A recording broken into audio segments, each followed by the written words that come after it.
oxigenats des d'un dels petits grans temples de natura del país, el Centre de Reproducció de Tortugues de l'Albera, a Garriguella. Aquesta primavera hem passat confinats molts de dies, però tot i això la natura continua i avança. Avui parlarem de moltes coses, de ceps, de dofins, de mallarengues, d'hotels i de tortugues de l'Albera. Per als que no esteu iniciats i perquè no us feu un embolic, la trenca és un ocell de la família del capsirany, el botxí, l'escorxador, que migra des de l'Àfrica, on passa l'hivern, cap a Catalunya, i ve migrant per l'est d'Europa. Aquí té el límit de distribució occidental a nivell mundial. És una espècie que està molt amenaçada, està en perill d'extinció i, de fet, en llocs com aquest, a l'Empordà, on havia criat, ara ja no hi és present. Gràcies a l'associació Trenca, en honor al seu nom, i amb el suport del Departament de Territori i Sostenibilitat, aquesta espècie torna a ser aquí al país. Han calgut uns esforços titànics de cria en captivitat al Centre de Fauna de Vallcalent de Lleida i la introducció a la natura, alliberant polls amb la tècnica del hacking, com es fa amb els rapinyaires. I justament aquests dies han arribat els primers exemplars nascuts aquí, que van hivernar a Àfrica i han arribat a Catalunya. Anem a veure-ho. Cap a Lleida falta gent. Bon dia, oxigenats. Soc el Marc Gálvez, de Trenca. Bon dia, sóc el José Guerra. Estem aquí fent el seguiment de la trenca. Com sabeu, un ocell molt amenaçat, que està en situació crítica, i és aquí a la finca de Torre Ribera, a Lleida, l'únic lloc on el podem trobar ja a tota la península Ibèrica. Avui estem buscant les trenques que vam veure ahir. Vam veure 3 mascles, va ser el primer dia que vam veure trenques aquí a Lleida, i avui estem intentant identificar-les, perquè ahir estaven com boges, no paraven, i era molt difícil de veure quines anelles portaven. Ara mateix acabem de confirmar que hi ha com a mínim una família també de hacking de l'any passat, i el mascle sense anelles ahir.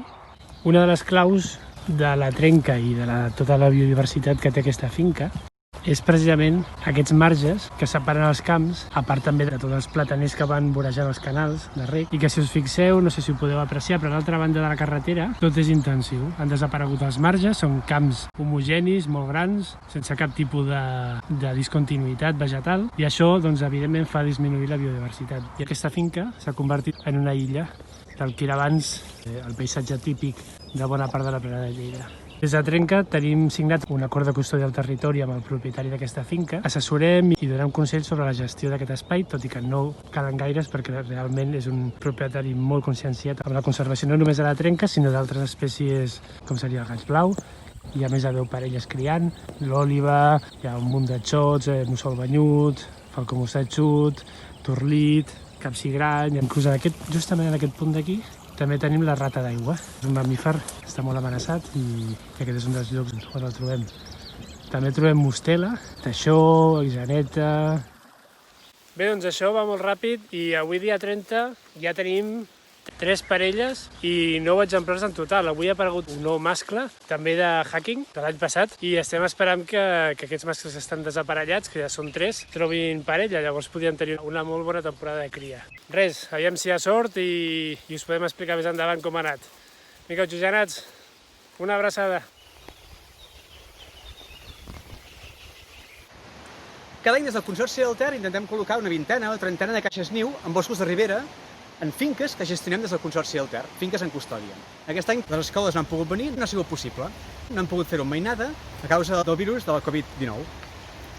Vam venir fa 15 dies, encara eren petits per anellar-los, i avui hem tornat. Ja són polls pràcticament voladers i a punt per sortir. Normalment l'anellament de caixes niu el fem amb mainada a les escoles d'aquí. I sempre és un goig, una bona ocasió per aprendre. I realment és una llàstima que aquest any no s'hagi pogut fer. Però és clar, el seguiment anual l'hem de continuar fent. Entre els ocells que ocupen aquestes caixes niu trobem sobretot mallarengues, com ara la mallarenga blava o la mallarenga carbonera, com la que acabem d'anellar. En aquesta caixa niu d'aquí ens pensem que hi cria el colltort, que l'altre dia en cantava un per aquí. És com un picot de color marró. I fixeu-vos que la caixa és més grossa i amb el forat rodó més ample. Mireu-la. I les caixes niu que serveixen per suplir la falta de forats i cavitats en arbres vells de boscos madurs, a unes altres eines que tenim per fomentar, per ajudar els animals d'ambients humanitzats, urbans fins i tot, a trobar el seu lloc per criar. En aquest cas no estem parlant de caixes niu, sinó de veritables hotels. Hola, oxigenats, com esteu? Us vinc a parlar dels hotels insectes. Hotels per abelles i per vespes. En aquests forats que veieu aquí faran els nius amb provisions de pol·len o d'insectes segons el que calgui. poden viure unes al costat de les altres, com podeu veure. Podem fer els forats o els possibles nius al costat. I això és degut també a la seva baixa agressivitat. Com podeu veure, jo estic aquí a un pam i no em piquen, cosa que seria impensable amb un rus d'abelles de la mel. Hem d'oferir diferents diàmetres, ja que les diferents espècies que puguin visitar l'hotel tenen diferents mides corporal i, per tant, triarien forats d'un diàmetre o d'un altre. Aquesta espècie utilitza el fang per fer les seves parets. I clar, per fer un niu nou, el primer que fa és netejar el fang desfet, d'acord? Si baixem una mica cap a baix, veiem un altre tipus de nius. Aquestes vespes utilitzen raïna i fan aquests taps. Aproveu sense por, feu una ullada, agafeu idees, comenceu amb el vostre petit hotel a casa vostra. Hola, oxigenats. Avui us parlaré d'una de les papallones que comencem a veure a finals del mes de maig, la lleonada de Matollà, i que serà una de les espècies que a principis d'estiu pot arribar a ser més abundant. La trobem sobretot en prats que ja estan una mica tancats, on hi ha bardisses i matolls diversos, i és especialment comuna en zones de la muntanya mitjana del nord de Catalunya, per exemple a la Garrotxa. En canvi, a mesura que ens anem apropant cap a la costa, és una papallona cada cop més rara que es queda localitzada en sots humits. Té com a característica aquesta banda crema o blanca al revers de les posteriors amb aquests ocels característics dels satírids. Una altra papallona que comença a aparèixer a finals de maig és la nimfa mediterrània, que és una de les papallones més espectaculars de la nostra fauna, amb un color negre lluent blavós, que veurem planejant en marges de bosc i en bardisses i que està molt associada al lligabosc, que és la planta de la que s'alimenten les erugues. Fa diverses generacions successives, fins a 3, i per tant la podrem veure fins ja a començaments de tardor. Podem veure flamencs durant tot l'any, bàsicament a 3 punts del litoral català, al Delta de l'Ebre, al Delta del Llobregat i a les zones humides de l'Alt i el Baix Empordà. Aquesta primavera, per això, i gràcies a les dades obtingudes amb la gravació de vocalitzacions nocturnes amb vol, és a dir, NOCMIC, ens hem adonat que els flamencs, de fet, sobrevolen de nit qualsevol indret de la nostra geografia. Hem obtingut dades a Solsona, la Garrotxa, Osona, el Maresme, la Selva, el Gironès, el Garraf, el Baix Llobregat, etc. Tot una sorpresa. A finals de maig és el moment en què el tallarol emmascarat és més fàcil de detectar, gràcies al seu cant característic. No és un ocell gaire ben distribuït al nostre país, ja que només ocupa les zones mediterrànies més seques i càlides. En aquestes àrees busqueu-lo en ambients oberts, amb arbres dispersos i, sobretot, amb abundant sotabosc.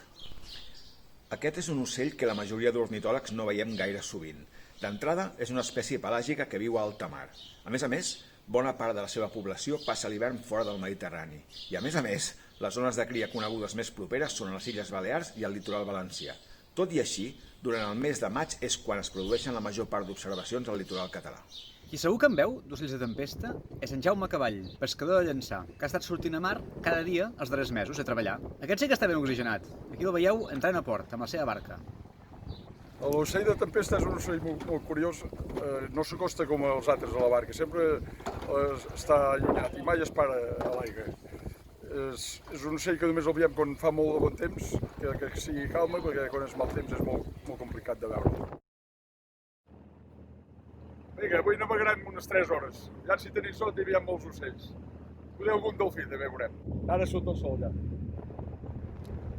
En Jaume té una sensibilitat especial per la fauna que l'acompanya durant les seves jornades de feina, que comencen molt d'hora, i sovint amb molt bona companyia. Des de fa un parell d'anys que em dedico a fer un seguiment de les aus marines i els mamífers marins. Aquesta és la nostra zona de treball. Treballem a tot el golf de Lleó. I aquí tinc els catàlegs per poder identificar els mamífers marins, les aus i les guies d'Antoni. Gran ajuda per mi. Quan hi ha algun problema, truco a en Pons, o en Pau, o la Vero, i ells me'l solucionen. Aquí tinc la màquina de fer fotos, cada dia faig totes les que puc, si el temps deixa, i els ocells. Quan el temps ho permet, com en aquesta jornada de mar ben plana i calmada, s'entreté a fotografiar la fauna que l'acompanya, com en aquest cas Galdriga cendrosa. I aquí el nostre uniforme.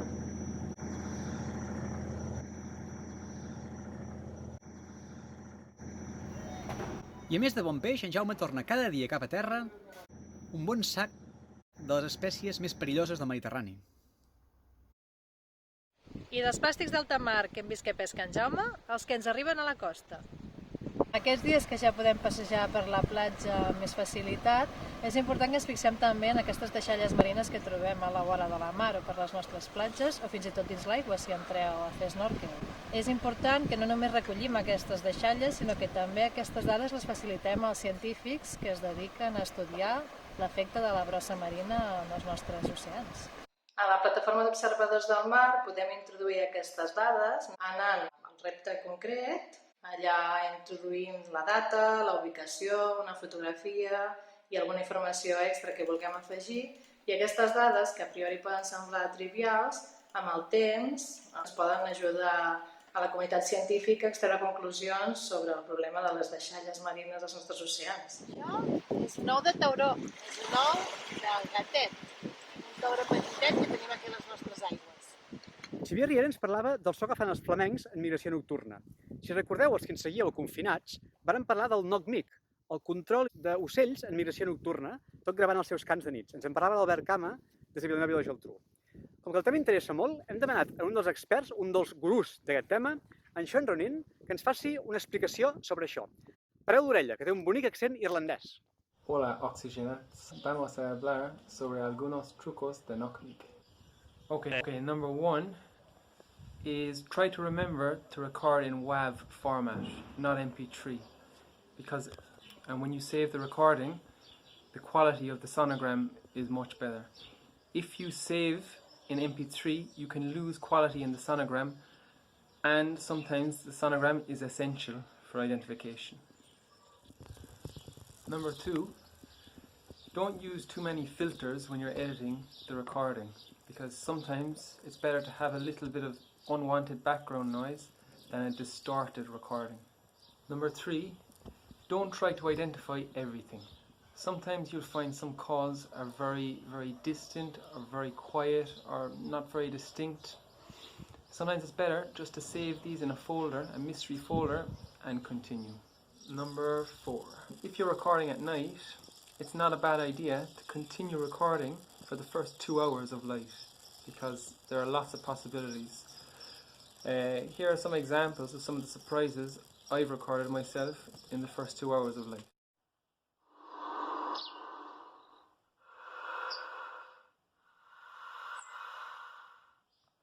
Tenim algunes sorpreses de gravació nocturna, gràcies a la gravadora que ens ha deixat Olympus. Us en parlem la setmana que ve. Ara anem cap al Vallès, a veure què ens explica en Dani. Bona tarda, oxigenat. Anàvem pel Montnegre corredor amb el cotxe i hem trobat això creuant la carretera. És una serp llissa meridional, la Coronella giròndica. Hi ha una altra del seu gènere que es diu la serp llissa septentrional, que és la Coronella austríaca. Aquestes espècies són sauròfagues. Això vol dir que mengen sauris, sargantanes. Però són serps poc tímides, fixeu-vos, aquesta se m'està ficant entre les cames, però així aprofitem per veure-la millor. Aquest patró ratllat que presenta és molt típic de les coroneles, i per diferenciar les dues espècies ens fixarem a la línia que té entre els ulls. Si la presenta és giròndica, si no, és austríaca. A més, molta gent les confon amb l'escurçó, però és totalment l'antítesis, ja que aquesta és totalment inofensiva, no té verí. Les podrem diferenciar perquè Coronella giròndica té l'ull rodó. Les escates del cap, com a totes les colobres, són de mida gran. A més, el morro és arrodonit. L'escurçó té la pupil·la vertical, les escates del cap són molt petites i el morro està aixecat. Si us fixeu, quan les serps es desplacen van traient la llengua. Això és perquè és la seva manera d'olorar. Treuen la llengua, agafen les partícules de l'aire i les fiquen en un òrgan que tenen al paladar, que es diu òrgan de Jacobson. I aquest òrgan es dedica a analitzar les partícules i així sap el que té al seu entorn. I és tot des d'aquí, oxigenats, que se'ns fa tard.